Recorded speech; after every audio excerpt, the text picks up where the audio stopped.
রহমতপুরের সেই কবরের আগুনের ধোঁয়া ধীরে ধীরে হারিয়ে গেল মরুভূমির দিগন্তে। বাতাসে ভেসে উঠল গরম বালুর গন্ধ।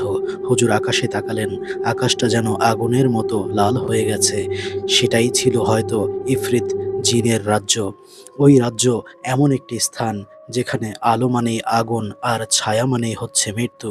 শত শত বছর আগে মরুভূমির আগুনের অভিশাপে জন্ম হয়েছিল ইফরিত জিনের।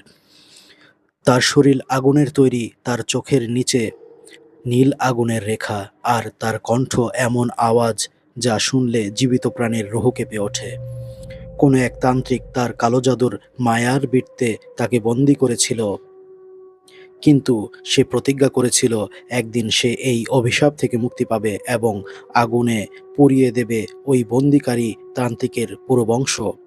রহমতপুরের সেই কবর ছিল ইফরিত জিনের বন্দিখানা। এখন সে মুক্ত হয়েছে। মরুভূমির বালুতে আগুনের ঝড় উঠেছে। বাতাসে শোনা যাচ্ছে ইফরিত জিনের হাসি, প্রতিশোধে পাগল করা হাসি।